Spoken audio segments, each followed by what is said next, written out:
In the Italian context, there are many years of experience, almost 50 years. There are still very open challenges when it comes to inclusion in particular.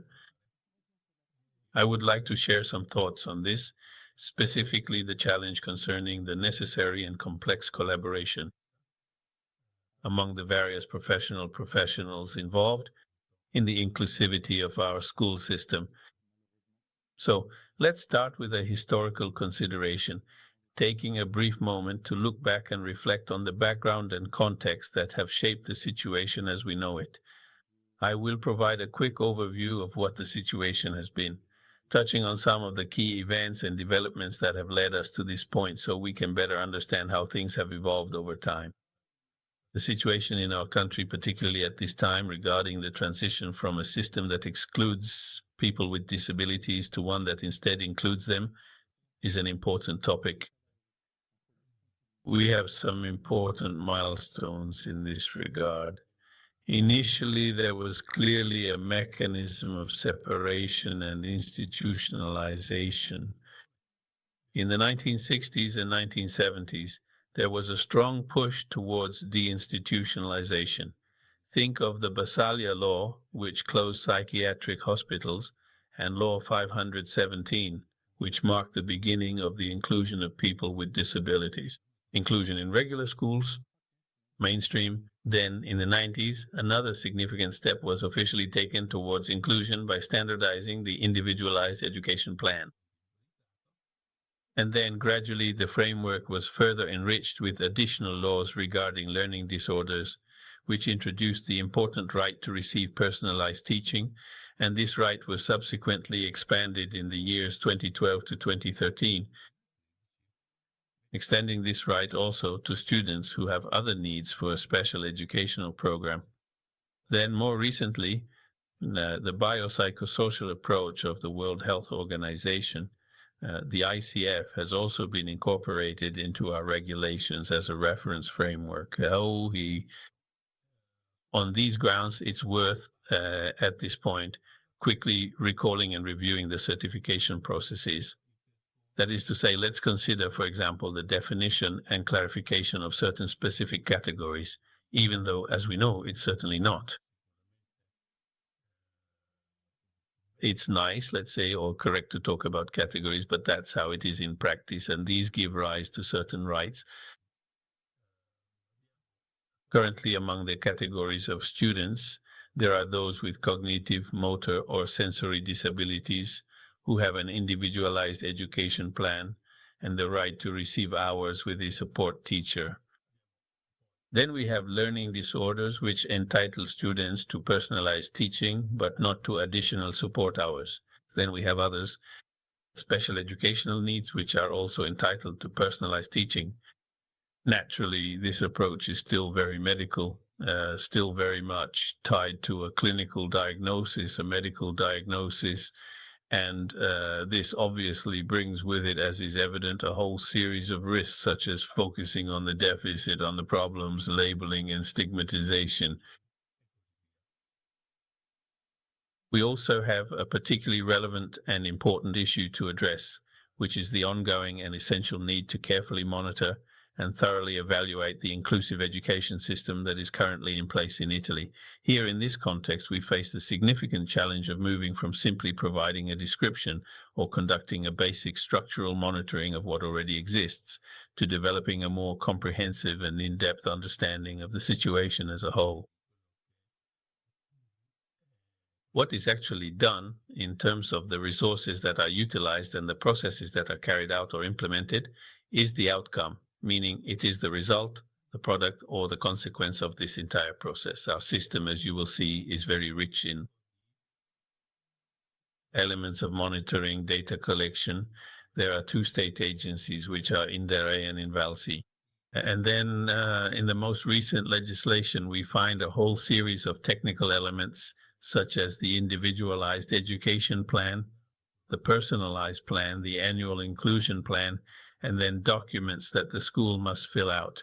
Its inclusion plan, the educational offer plan, the self-assessment report. In short, all these organizational structures and planning systems are, In essence, systems that are specifically designed to collect a wide range of data, thoroughly document in detail what the school does, and in some way try to lead and guide the school to self-assess and reflect on its own practices. More and more, however, TIPI attention is also being paid with this decree 66 of 2017, 96 of 2019, focus on quality assessment systems with indicators that still need to be refined, but already we can see that outcome indicators of results will be defined. That is what happens for the student or for the pupil included in the school. In other words, what are the improvements, what are the learnings, what are the concrete results that an inclusive educational path brings? Naturally, this is complicated by the fact that standard tests cannot be used, because obviously every student with a disability has their own individualized plan. Their individualized plan clearly and specifically includes objectives that are quite different from those of their classmates, which as a result makes direct comparability between their progress and that of their peers more difficult. In this context, we also face some difficulties in gathering evidence. We have some perceptions and also some research-based evidence that clearly shows us how the concept of inclusion is actually perceived by both teachers and parents. It is seen as a great value, regardless of the level of severity or difficulty. And then there is also clear evidence that shows us positive and beneficial outcomes. A lot of social participation, a strong sense of group identity, a lot of positive social interaction. On the central point of this talk, we should say something about these two important roles we have in our educational system between classroom teachers and classroom teachers of support. They are different roles, both are responsible for the class, but the higher status is clearly that of the classroom teacher. And we also need to have a strong grasp of this phenomenon of there's been a very notable and significant increase in the percentage of support teachers compared to regular teachers. We have now reached a point where over 25% of teachers are support teachers. We have these figures who are, in fact, support teachers who have been trained in a very broad way, meaning they are not teachers trained for a specific disability, blindness, deafness, motor, cognitive, etc., but rather they have 1 year of focused specialization, which involves comprehensive training that covers all medical conditions and addresses various levels of difficulty, is provided. Clearly, for many critics and observers, this approach is seen as a weakness, primarily because they believe that individuals should be trained in a much more specific and targeted way. So in this context, there are two important debates that arise. In this regard, whether to focus the training on certain disabilities or to keep it, let's say, broad. Problems, as mentioned at the beginning, with collaboration. The status of the support teacher is clearly weaker because it obviously depends on the diagnoses of the students with disabilities present. If there were none in a class, there would be no support teacher. It is very much tied to the diagnosis, and this is also strongly perceived by families as an individual resource only for that student, which quite obviously brings with it a whole series of significant problems that have now been clearly highlighted in research. Delegation, separation, micro-exclusions, micro-separations, and fragility of the role, evidently with great difficulty in collaborating. And as soon as possible, many support teachers move on to the class, thus abandoning this role. With respect to this situation, we need to give a quick and brief overview of what the resources are, the dynamics, and the interplay. between resources internal to the school and those that are instead external resources. Within the school, aside from these support teachers, we have different levels of operations aimed at adapting the curriculum to meet students' diverse needs, implementing personalized assessments that reflect individual learning styles, and providing more accessible materials to ensure all students can participate fully. These measures are designed to create a supportive and inclusive educational environment for everyone. So evidently, we have a framework in which support centers, educators, and a working group are involved in producing results. The individualized educational plan is developed together with families and other external professionals. We have a fairly rich layering of internal resources and external ones. At the local level, we have decentralized structures such as help desks and centers that support the school. And of course, there is also the whole issue, and particularly complex and difficult to navigate are the healthcare organizations, that is, the health and social services systems that are meant to support, or at the very least, should support the school in developing the individualized educational plan. On this general framework, we will provide an in-depth and detailed look at what was an educational experiment carefully carried out over 2 consecutive school years, which specifically aimed to gradually change the role of the support teacher by normalizing it within the school environment. What does that mean? It means that those roles which were initially dedicated only to students with disabilities have been transformed into regular mainstream teachers. A fundamental change in the role of the support teacher, which essentially disappeared. And if in the traditional and typical use of the support teacher, they would spend 10 hours in a class because there was a student with a disability, for example.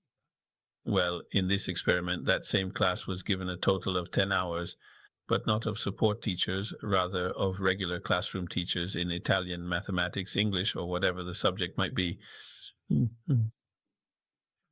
So in the activities we carried out with 17 experimental classes compared to 17 control classes, we revolutionized the role of the support teacher, providing some training.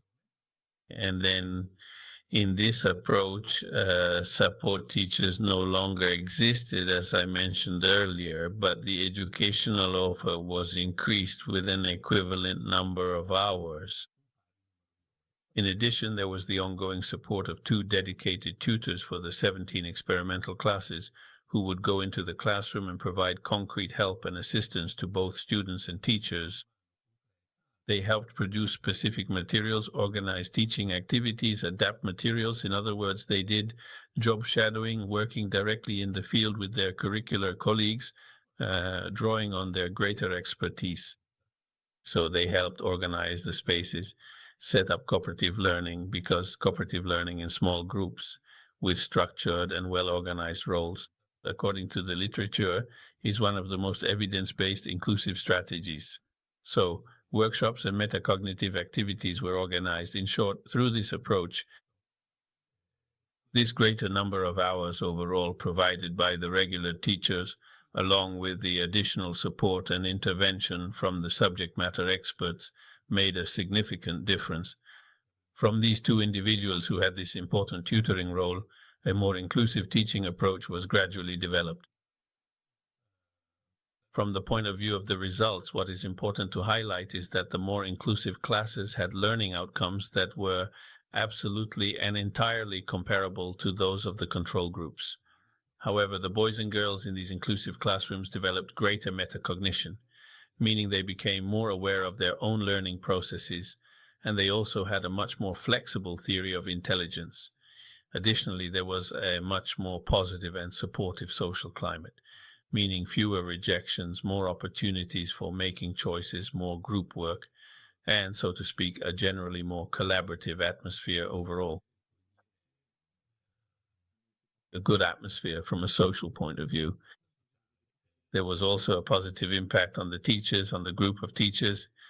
Here we are talking about primary and lower secondary school, where there was, and this is absolutely a fundamental condition for inclusion, much more collaboration, much more shared knowledge, a much greater sense of cohesion among teachers, because that distinction between regular classroom teachers and support teachers was eliminated. Everyone is a classroom teacher. So the elements that we consider to be absolutely fundamental in this process include the important and dedicated work of the tutors who moved around in order to provide direct and personalized support. And then, of course, the ongoing availability in co-teaching, thanks to the increase in hours for classroom teachers, because evidently we had more of them. Then this sense of equality, where there is no longer a distinction between the strong teacher and the teacher, the weak one. Thank you. But there is absolutely, in planning and in all teaching activities, the real sense of equality. What could we conclude about this? We could conclude that investing in co-teaching, that is, in collaborative work, is absolutely essential. Revolutionizing the responsibility of the support teacher as a teacher of the class, serving as a resource within the classroom for the class and not just for the individual. If we could start over in Italy from scratch, in my opinion, we should completely abolish the support teacher role. And to say right now in Italy, there are almost 300,000. There are 300,000 more teachers, meaning we have a richer, more comprehensive standard educational offering. We should have a richer standard educational offering. And then, of course, have technical support that truly provides the skills needed for the inclusion of particularly challenging situations. I'm thinking, for example, of autism spectrum disorders or other particularly complex situations. From a didactic point of view, even this now shows a certain uncertainty. Cooperative activities, metacognitive activities, hands-on laboratory activities. These are actually the truly inclusive strategies that work best in practice, in real situations. This is the path we have tried to follow experimentally, as well as in many practical situations in our country, to say we no longer accept a distinction between A-list teachers, those who teach the subject, and B-list teachers, those who work exclusively with students with disabilities, because this is our situation. It is a situation and a practice that is absolutely anti-inclusive, even though, unfortunately, it has been the practice that started many years ago and has gradually become increasingly prevalent. However, the difficulties and challenges we encounter are many, and this pushes us to encourage and actively work more and more towards gradually overcoming this distinction between curricular teachers and support teachers. It is important to continue making steady progress in bridging this gap. Thank you.